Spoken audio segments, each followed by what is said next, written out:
Nós vamos ler este texto precioso. Eu lerei uma vez, depois a igreja lerá comigo segunda vez. Você pode deixar o celular no silencioso, porque o Senhor vai falar com você na pregação. Ele não vai te ligar. Pode acreditar em mim, né? Ele fala com você no sermão. Diz assim a palavra de Deus: todavia ao Senhor agradou moê-lo, fazendo-o enfermar. Quando der ele a sua alma como oferta pelo pecado, verá a sua posteridade e prolongará os seus dias, e a vontade do Senhor prosperará nas suas mãos. Ele verá o fruto do penoso trabalho de sua alma, e ficará satisfeito. Meu servo, o justo, com o seu conhecimento justificará muitos, porque as iniquidades deles levará sobre si. Vamos ler todos mais uma vez? Todavia ao Senhor agradou moê-lo, fazendo-o enfermar.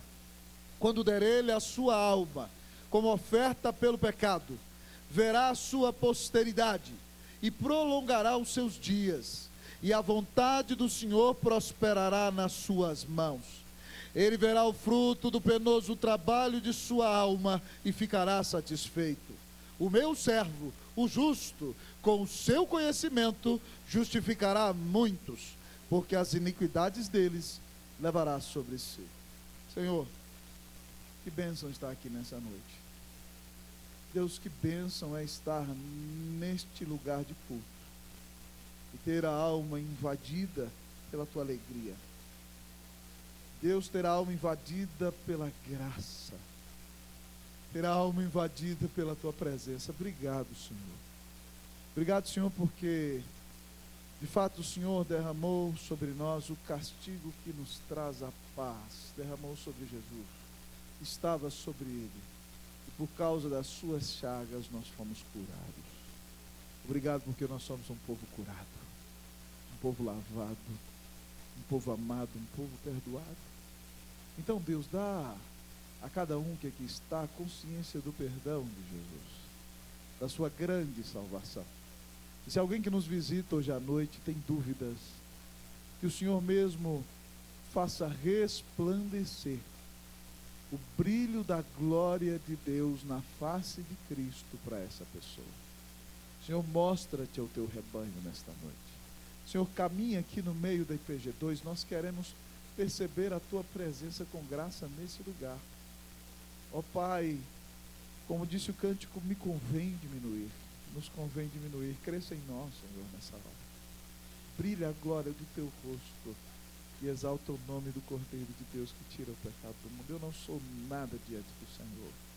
Ninguém aqui é nada diante do Senhor. Nós não temos poder inerente algum em nós, mas temos o poder vindo do alto sobre a nossa vida. Então o Espírito Santo opera com poder e apresenta-te a nós nessa noite em nome de Jesus. Amém. Sentai-vos, amados.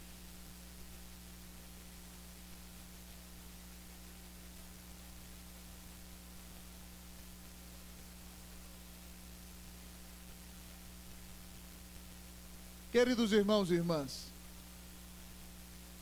há alguns meses atrás eu estava em casa, ouvindo minha mulher fazer um trabalho de escola com meu filho, e o tema era sustentabilidade. E aí eu fiquei ouvindo, e se eu não me engano, os 3 R's da sustentabilidade eram reduzir, reciclar e reutilizar. Reduzir, reciclar e reutilizar. E eu falei, que legal que a escola ensine isso, porque nós temos que cuidar do ambiente no qual nós vivemos, ainda mais nós cristãos que somos mordomos da criação. E eu fiquei com aqueles 3 R's na cabeça: reduzir, reciclar e reutilizar. Eu falei, existem 3 R's da sustentabilidade. Eu falei, poderia haver 3 R's do Senhor, 3 R's do nosso Salvador. E eu falei, sustentabilidade, reduzir, reciclar, reutilizar. Quais serão os 3 R's do Salvador?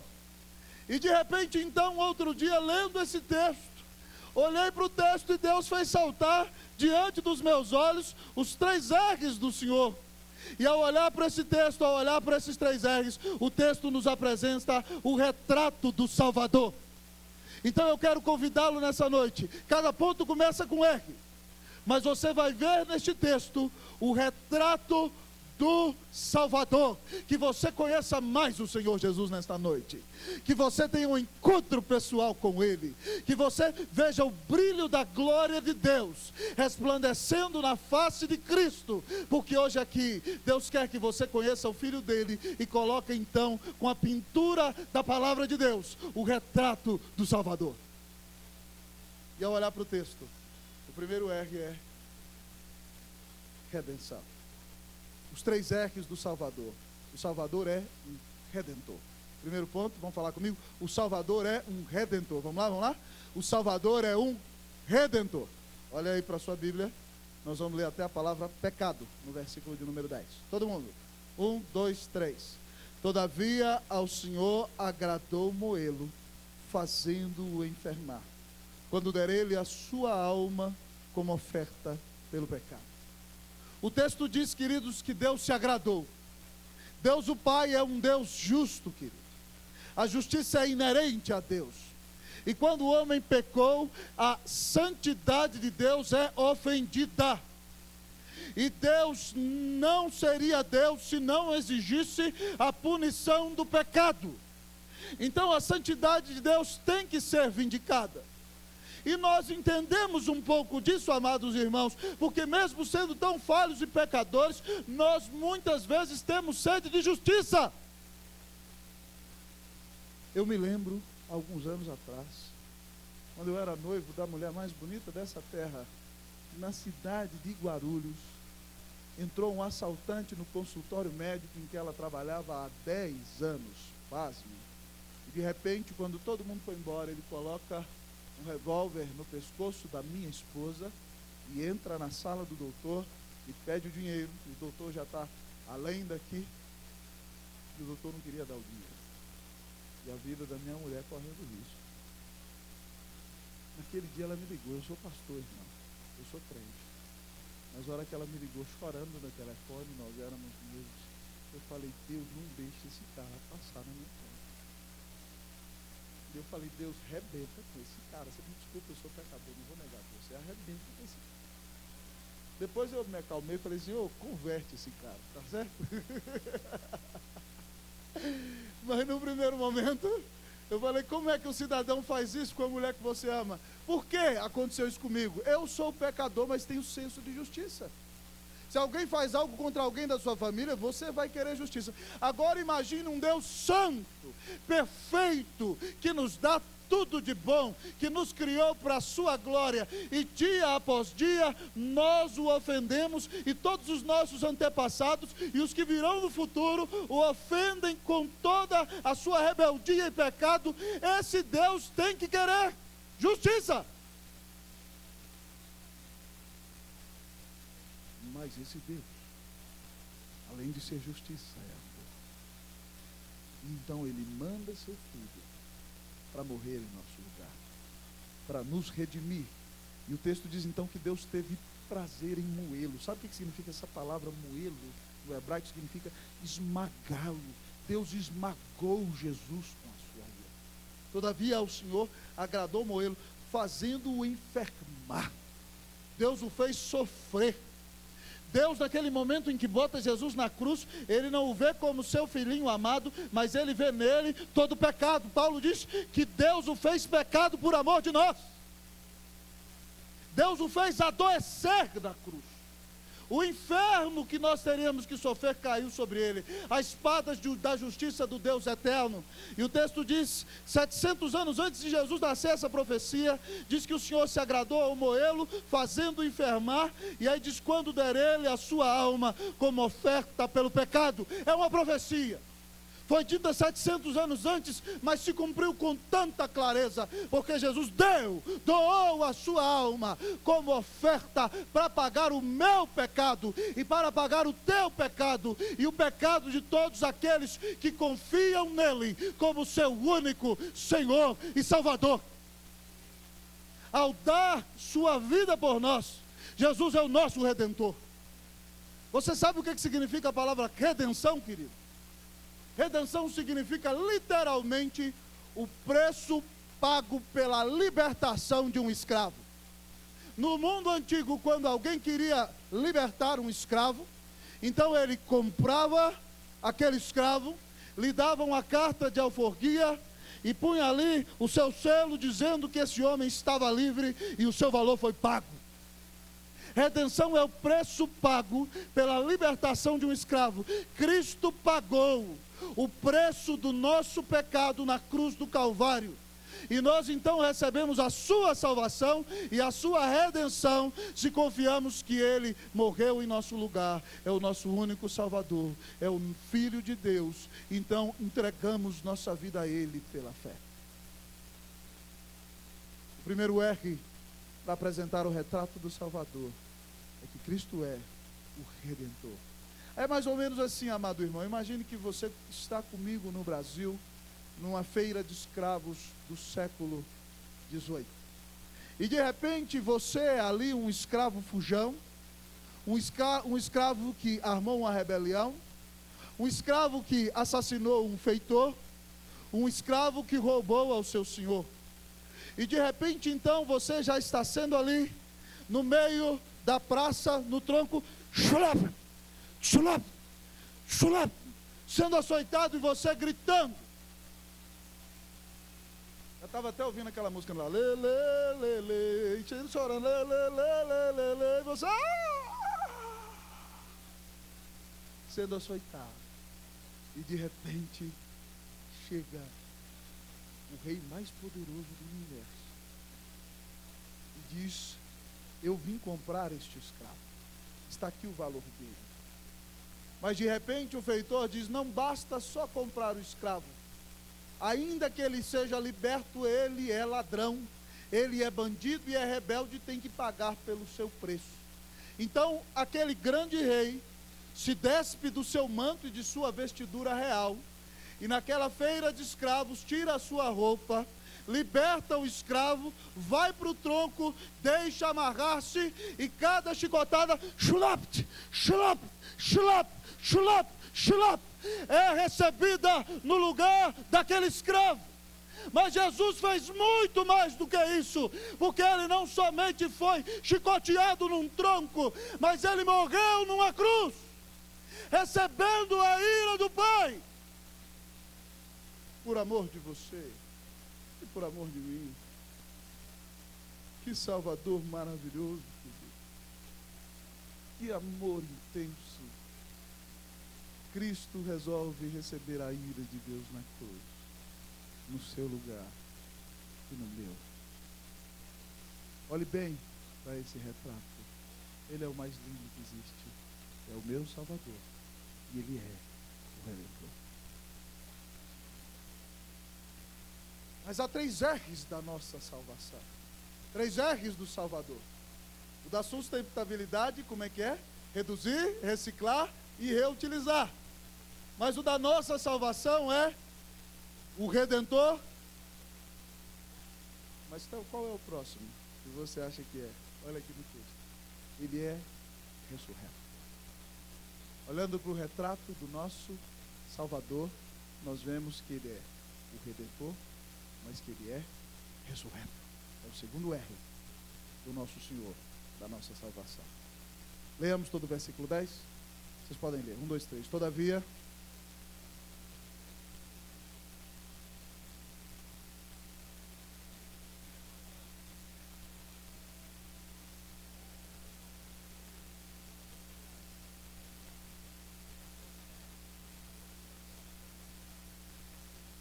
ele verá o fruto do penoso trabalho de sua alma e ficará satisfeito.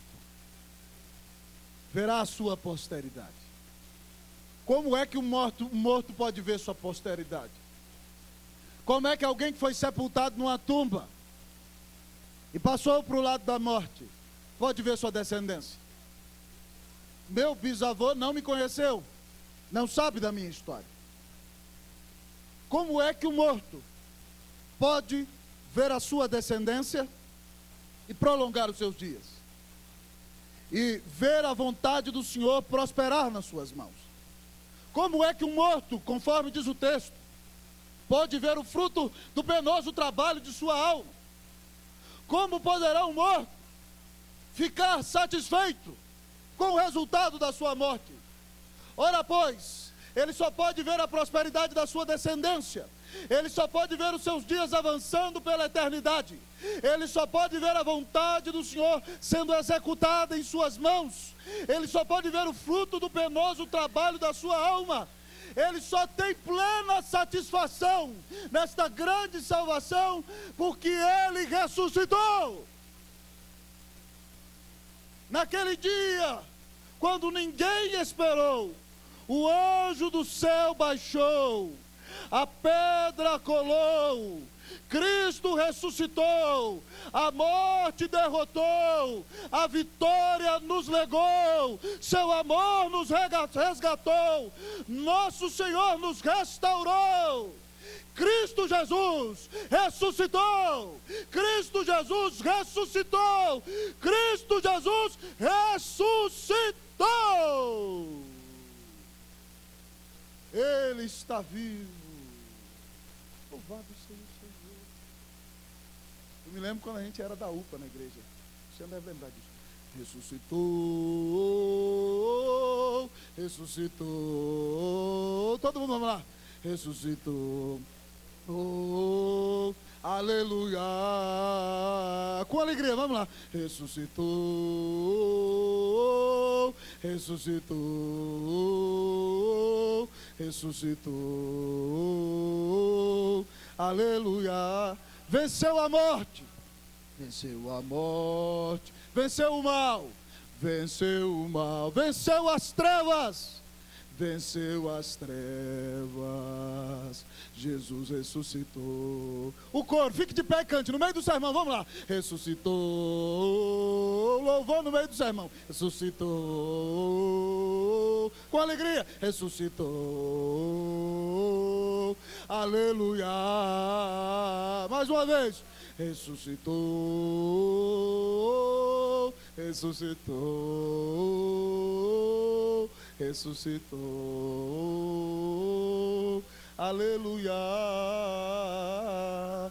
ressuscitou. Pode sentar. Jesus está vivo, irmão. E porque Ele está vivo, Ele olha para você e diz o texto que se alegra. Diz o texto que Ele prolongou os seus dias até a eternidade. E a vontade do Senhor na mão dele, Ele resolveu te salvar e ninguém vai te tirar da mão dele.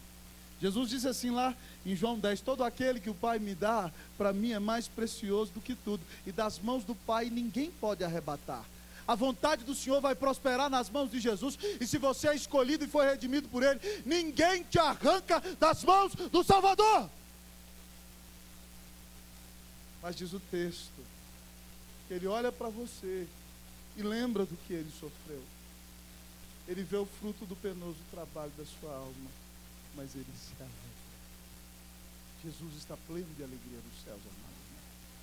Porque por causa da sua morte e da sua ressurreição, Ele nos possibilitou ser filhos de Deus e termos um novo relacionamento especial, bendito com o nosso Deus e Pai. Jesus ressuscitou. 3 R's da nossa salvação. Você está vendo o retrato do Senhor. O primeiro qual foi? Não ouvi qual foi? Jesus é o Redentor. Segundo R do nosso Senhor, Ele é o ressurreto. Mas ao olhar para o retrato do Senhor, que é o tema da mensagem, pois o maior privilégio que temos é conhecê-lo mais.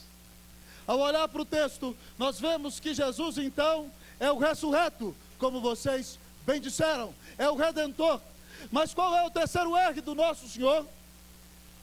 Nosso Senhor é o reconciliador. Reconciliador. Repita comigo, vamos lá? Reconciliador. Diga para o seu irmão, Jesus é o teu reconciliador. Versículo de número 11. Leiam o versículo todo para mim, amados irmãos, por favor. Ele, todo mundo, vamos lá, 1, 2, 3. Ele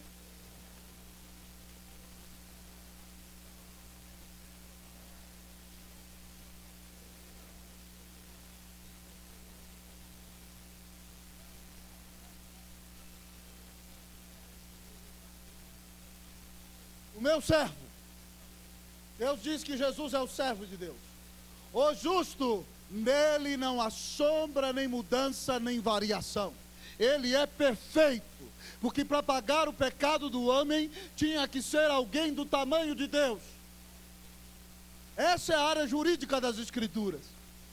Para pagar o pecado do homem, não pode ser um homem, porque se eu morrer, não pago nem meu próprio pecado, quanto mais o seu. Então tinha que ser homem, porque foi o homem que pecou. Mas tinha que ser alguém do tamanho de Deus, tão santo como Deus. E Jesus é o santo, é o justo, é o servo de Deus. E o texto diz que com o seu conhecimento, com a intimidade que ele tem com o Pai. A palavra aqui é a mesma palavra usada para um relacionamento íntimo. Com a intimidade que ele nos conquistou com o Pai, ele ia justificar. Você sabe o que é justificar? É declarar justo. Certo? Não é fazer de você alguém perfeito, mas é declarar você justo. Ele te declararia justo. Declararia justos a muitos, porque as iniquidades deles levará sobre si. Querido, você tinha uma grande dívida no tribunal de Deus. E eu contei isso para os adolescentes aqui na última pregação que fiz no congresso. Imagine comigo que você está na cena do tribunal celestial neste exato momento. E assim é o pecador sem Deus. E quem está na tribuna assentado é o juiz, o grande rei, o meritíssimo dos meritíssimos, o eterno Deus, o Senhor. E aqui está sentado no banco dos réus o pecador, o criminoso, o bandido. E olhe bem para a foto dele, não é Jesus, é você que está sentado naquele lugar.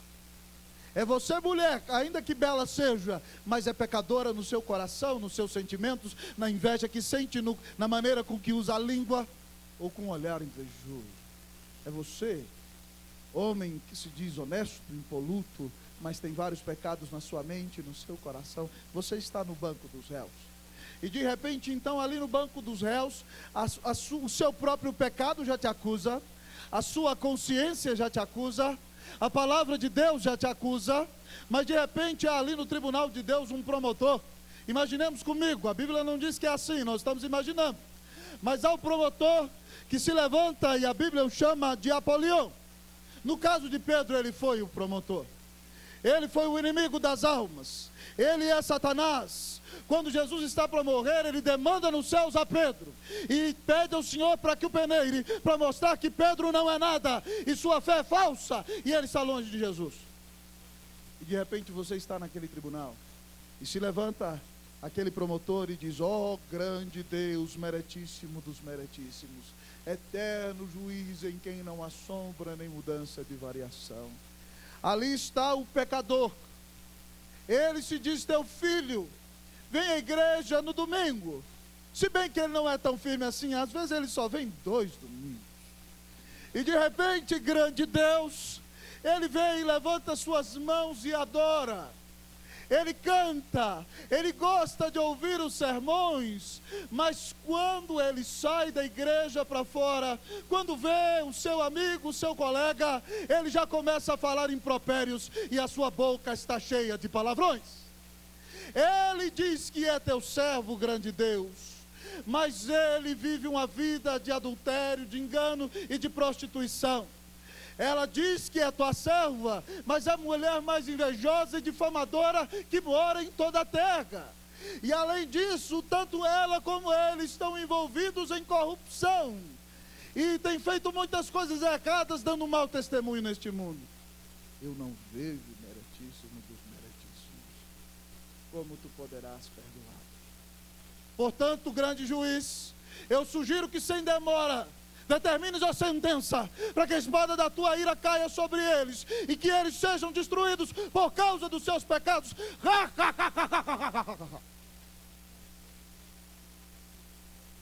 E você ali no seu banco dos réus, já está inclinado, dizendo: eu estou perdido, eu estou acabado, é tudo isso mesmo, ele tem razão. Uau!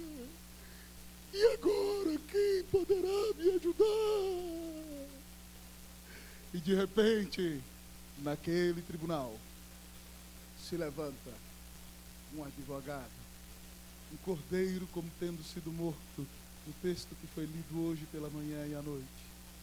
E aquele cordeiro meigo e amável, quando abre a sua boca, você o vê na sua meiguice, mas quando começa a falar em sua defesa, sua voz soa dessa maneira: uou! Com um grande rugido, porque ele é o grande leão da tribo de Judá. E quando olha para o grande juiz, ele diz: ó meritíssimo dos meritíssimos, excelentíssimo magistrado, maior de todos os juízes da história, mas meu Deus e Pai, com o qual eu sou um desde a eternidade. É bem verdade, eterno Senhor, que tudo que foi dito deste miserável réu acerca de seus crimes e pecados, dito por sua própria consciência, pela tua palavra e pelo inimigo da sua alma, é verdade, Senhor. Ele cometeu esses crimes e muitos mais, porque Satanás não pode ler o coração desta pessoa e não sabe o que vai na sua mente e na sua alma. Ele é pecador e é digno da tua ira. Mas meritíssimo dos meritíssimos, não te esqueças do teu amor eterno, porque desde a eternidade tu escolheste um povo, e no clímax da história determinaste que eu, o advogado teu filho, viesse ao mundo. E então, sendo encarnado, tornando-me homem, sem deixar de ser Deus, eu vivo uma vida de plena obediência, sofrendo insulto dos pecadores, e caminho durante a minha vida por 33 anos rumo à cruz. E naquele dia tão terrível, Pai, quando tu viraste o teu olho para mim, quando tu tapaste o teu rosto e de mim te esqueceste, a espada da tua ira caiu sobre mim, e eu gritei: Deus meu, por que me desamparaste? E sentia o peso da tua rejeição, do teu ódio, Pai, contra o pecado. E de repente, quando o véu do santuário se rasga, eu entrego o Espírito e grito: está consumado. E o Senhor ceifou a minha alma, mas no terceiro dia eu ressuscitei. E esse réu é pecador, mas eu sou o seu Salvador, eu sou o seu mediador, eu dei minha vida na cruz por ele. Eterno juiz, bata o martelo, dê a sentença. Ele agora já crê que eu sou o Filho de Deus, o único mediador entre Deus e os homens, o único caminho que leva para o céu. Absolva, Senhor, o pecador. E de repente, então, nosso coração começa.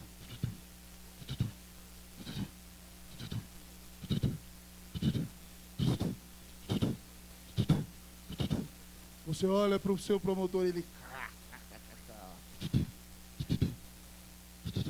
Você olha para o advogado, e os seus olhos, sua voz como chama de água, como chama de fogo, voz de muitas águas, o olhar resplandecente, o rosto resplandece como o sol. E o juiz toma o martelo, dá a sentença e diz: eu te declaro justo, fica livre em nome do meu Filho Jesus Cristo. Eu te declaro justo, fica livre em nome do meu Filho Jesus Cristo. Você está aqui nesta noite, querido, e ainda não se reconciliou com Deus, não tem certeza da sua salvação, não sabe se morrer hoje, se vai para o céu ou vai para o inferno. Eu quero te dizer que a Bíblia diz que há um só Deus, e um só mediador, só um caminho entre Deus e os homens, Cristo Jesus, homem. Se você quer se reconciliar com Deus nesta noite, se arrependa da sua vida de pecado, se arrependa de viver longe do Senhor, e diga: Jesus, eu creio que tu morreste na cruz em meu lugar, eu me entrego ao teu senhorio, vem habitar no meu coração, vem ser o Senhor e Salvador da minha vida. E a Bíblia diz que todo aquele que invocar o nome do Senhor será salvo. Se você quer ser perdoado e tornar-se amigo de Deus nessa noite, essa é a sua oportunidade. Cristo Jesus veio para te reconciliar com